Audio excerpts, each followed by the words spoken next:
Alright guys, I'm here with Wayne, owner and founder of Line Up Hikadua. That's that place in the back of us. It's going to be one of the most beautiful surf resorts here in Sri Lanka. So Wayne and I are going to have a conversation about the vision and how he first founded the place. Alright Wayne, we're here at Line Up Hikadua and myself, Damien are here. KB is coming soon. What are we doing here? Well, we're at the starting gates of a new incredible surf retreat by Lineup. You're probably aware that we have them in Samoa and in Australia and in the Maldives. And here we are now in the beautiful beach here at Hikadua. And how did you first find this place, and what was the story of you first coming here? How did you end up in Sri Lanka, and then what made you purchase the place? It is quite a long story, but but I used to go to Hawaii surfing every year with my mates and try to pretend I was tough in those big waves. And one year I couldn't get on a flight. My mates had got onto a flight, and I just couldn't get on the same program with them, and I was a bit frustrated. And a very good friend of mine called Steve Lewis said, Wayne, pulled me aside and he said, mate, I'm going to Sri Lanka. I've been going there since the mid-'70s. It's not Hawaii, but it's pretty cool and consistent waves. And it's unreal. Why don't you consider that? So I took it as a second alternative because I couldn't get to go to Hawaii. Yeah, and you were surfing full-time, traveling the world at this point, right? I was trying to be an elite surfer. I suppose I was an elite surfer. And I was trying to be a pro surfer, but that didn't last for long. A couple of international contests figured out that I better go home and do something a little bit different. But I wanted to stay in the surfing industry, so I became a coach and bought a surf shop.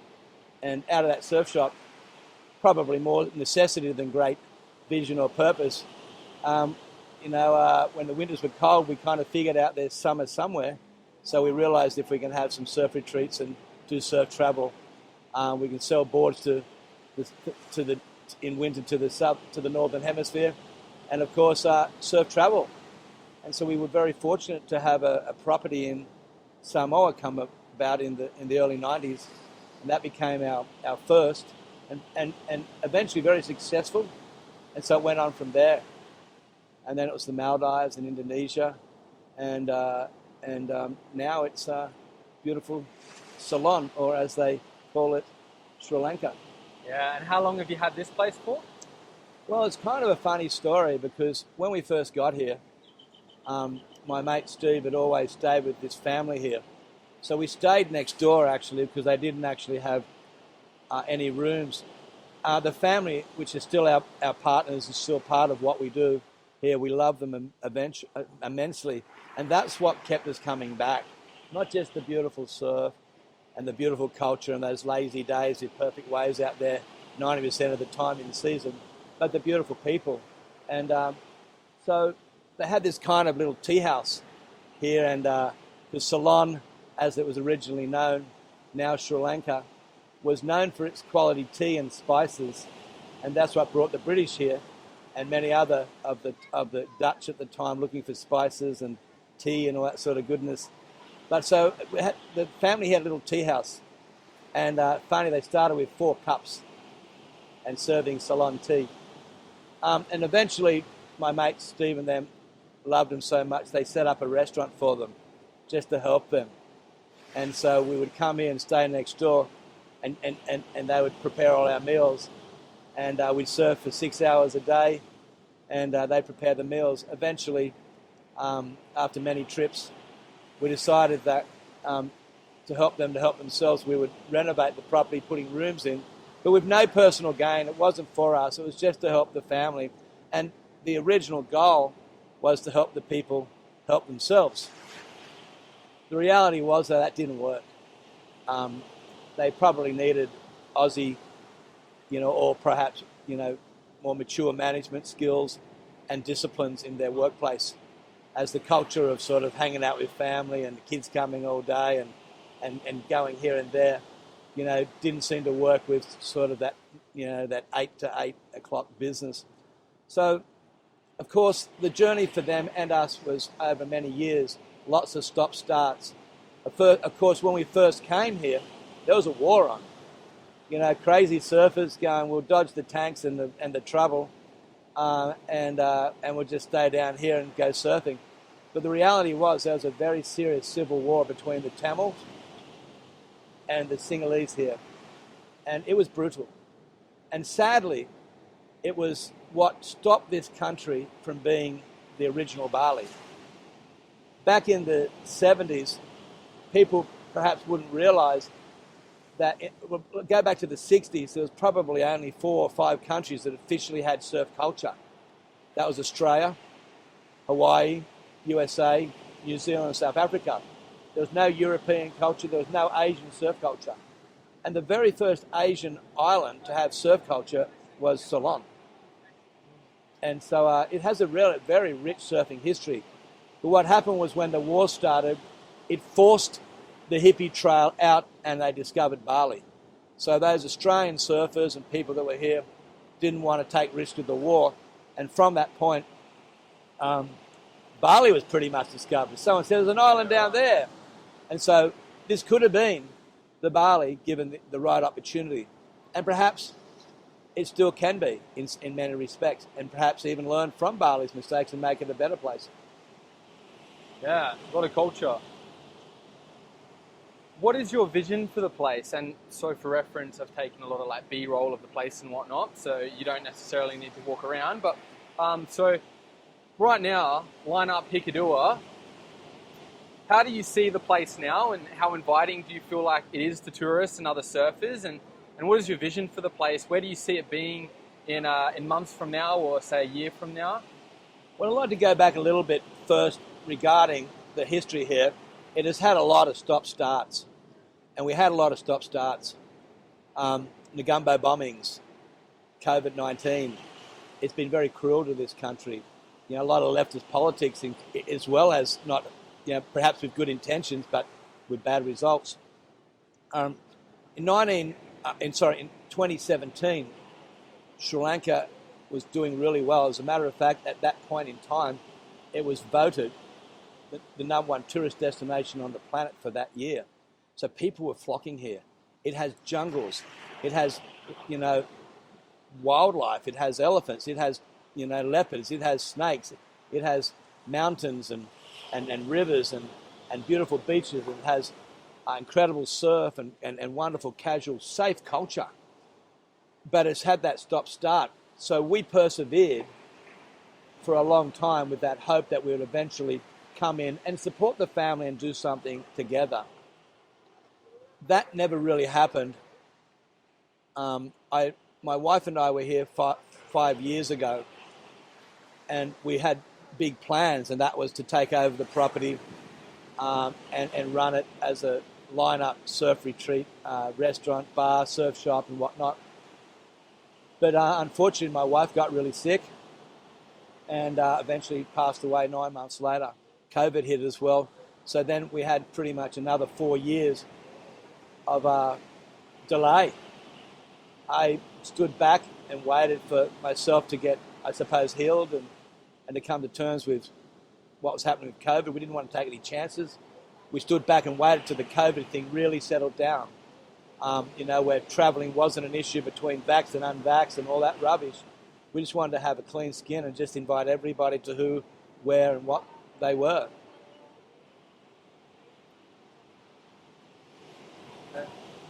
Sorry, man. Thank you. Nice little clip. As long as you don't get me when I'm telling her to piss off. Yeah, okay. Sorry. So get back to that question again. Ask me the question again. Well, look, I'm sorry to hear about your wife. And just recently, you've also had something tragic happen, correct? Look, I had my sister pass away over the last couple of months, and my mother a week later because she just I don't think she coped very well. She seemed to be. So I've lost my wife. I've lost 2 of my family members. But, I'm still determined to make this place work, and I'm still very determined to make this the best year of my life. We have some great vision for this place, and it's been a long-term vision. We've been patient since '87, and even though the vision has changed a little bit, we're now really in a time in Sri Lankan history where I believe the lights are green again. And just like in 2017, when this was the #1 tourist destination in the world, that year, I think we can do that again. I think it's safe, generally safe, it's fresh, it's friendly. The locals are welcoming. And I think right now is the new government is really making it tourism work. It wasn't always the case. It was quite often very hard to do international business here. And many countries around the world do that. They try to protect their own people, which is understandable, but sometimes at the detriment of tourism. So right now, the government's trying to do it really well. We're very fortunate. We work with the Australian government in conjunction with the Sri Lankan government, and we also work with some really good, lawyers here and community groups, because we're not just here to make a business. We're definitely motivated by community. We're definitely motivated what we can give back. All the lineup resorts do that, whether it be in Samoa or the Maldives or Australia. Quite frankly, we love what we do, but we find it very boring just trying to make money. And we understand that we've got to have money. We understand that, but we get a lot more excited when we can utilize the business, not just to have fun or to create income, but to serve community. So our goal very simple here. We want to help develop surfing as lineup. We have a very good coaching programs. We've been invited to do that by the Sri Lankan government to take surfing to another level here. They've never had any real surf culture. They haven't even had a real surf brand. And so they've invited us to come in to even look at creating Sri Lanka's first surf brand under the lineup label. So we're coming in under that sort of vision. But we have a long-term vision. We've just taken out quite a very serious 20-year plan. So we're not just a Johnny-come-lately, and we're definitely not here for a short term. And how do you see myself, Damien, and Kavia helping with the project that you have here in Hikkaduwa? It's quite funny you should ask that question, because when my mum and my sister died, it probably took a chunk of the preparation for this season out of the planning. Now, I obviously had to attend to family, and family is always high priority. And so I was, even though on one hand I could have been frustrated, I wasn't. I had to just attend to family. Personally, I like to believe that there's someone greater than me that looks after us as high as the priority. I was going to ask you that. What's helped you get through this? Well, I have a strong faith in Christ, and I always have, and it's something that sustained me immensely, moulded me immensely positively, and my family. Something that gives me joy, hope, and it also gives me a greater sense of community. To find hope in Christ is one thing, but also to find purpose in life is another, and to find community is another. And churches should be doing that, promoting those three things, helping us. And the Bible does that. It helps us find Christ, a hope, and somebody to literally guide us through life, or someone to call upon when times get tough. I just know that I'm so limited, so I'm grateful that I have someone when my knowledge or my world runs out of answers to go to the next level. And so, of course, purpose, we find purpose in Christ as well, not just putting bread and butter on the table, but we find community. And so that's what we want to do. Well, you've said you've got a 20-year plan, so can you tell us what's involved in this 20-year plan that you have for you? Yeah, well, I can do that. We're very excited about it. We'd love to share that. We first came here in the mid-'80s. The whole culture was based around the beach. And there was probably only three major surf towns at the time. One was Hikkaduwa. Two was the very famous Aragon Bay on the other side. And three was pretty much down at, Uluwatuna. And so very little was known between those places. As a matter of fact, when we first got here, we were told there's no waves up there and there's maybe some waves down the coast. Everybody knew about Aragon Bay, But we ventured down there, and we saw other waves.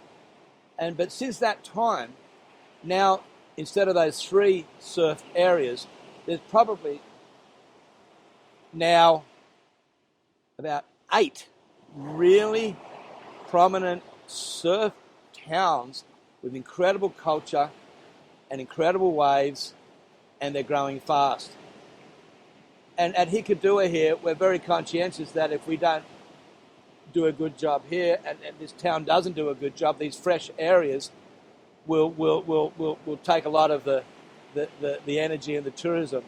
So we've actually been, I'd like to say, perhaps smart enough or maybe wise enough to see these areas coming. So we've bought properties in these areas we've used to do some really nice wellness, surf, coaching and accommodation retreats. We also, as I said, we really do have a long-term vision for our label and our surf coaching and community programs. And what is that long-term vision? What's the ultimate dream? Well, I think from a personal point of view, to wake up every day and be content. And I think to do that sometimes, as I said, it's making money to me now is boring. Yeah. I know I've got to make money and I've got to eat, but it just gets to the idea of just going to work is boring. Even sometimes in these beautiful locations, it still can sometimes get a little bit mundane. But when you add helping the community, when you add taking people surf trips and the kids teaching them how to surf, or getting involved with the local charities or the local church groups to help them. Like for example, we sit on the Rotary board here, and I do that back at home, so we get, funding to be able to implement to community projects. And what we also do here as well is we take a percentage of our earnings and invest that back into our community programs. For example, recently, you might have met Garmany today, where he had his leg chopped off we paid for that operation for his leg. And so that's just one simple way where, we can do something. And even if we can only make a difference with one person here, one person there, we're prepared to do that. We also do a lot of development with youth and teaching them to surf, encouraging them in sport, education in that area. And then what happens is they're less likely to get involved with crime, and they're more likely to use those skills for employment. For example, in the Maldives, we did a surf program about 5 years ago, and we taught these local kids how to surf on an outer island, and didn't think much of it. It was a one-day course, and we did it for free, and it was quite an intense one. It was pretty serious. We made them really learn, and they had a lot of fun. And then I'm at a resort 4 years later, and the water sports staff come over to me and said, "Hello, Wayne." And I went, "Hello, mate." And they said, "Remember us? You taught us how to surf." And now we're surf guides at the resort and water sports guides. From that one day of surfing, it was enough to inspire them and to educate them to be able to have enough skill to make an employment out of the lesson. Yeah, wow, unbelievable. And so line up at its fullest over this 20-year plan. You've got surf resorts all over the world on different islands, and people can go from one place to the next as the surf season changes in different locations. Is that the ultimate plan? Yeah, well, for example, we are here right now, and the season sort of starts in October here and finishes pretty much the end of April. But the Maldives, which is just, an hour and a bit flight down that way, their season starts and finishes in October. So there's that changeover period. Of course, the Maldives has waves in the off-season down south as well. But, the interesting thing about Sri Lanka, and I'd like to say this, there ain't that many places in the Southern Hemisphere that during our summer, the Southern Hemisphere summer, that gets good waves. Australia is hit and miss. It's more of a winter destination. The Maldives is not on. Bali is not really on. It's off season. It's rainy. A lot of those areas in the Pacific, even in places like the Philippines, it's stormy and it's typhoon season. So Sri Lanka actually is a great destination for someone in, say, like Australia, that's saying, well, Indonesia's not happening right now. You know, Fiji's not happening right now. Hawaii's, you know, too big. Sri Lanka. So it's a great sort of destination, particularly for a lot of people, you know, when their favourite destinations like Indo and so forth are not on.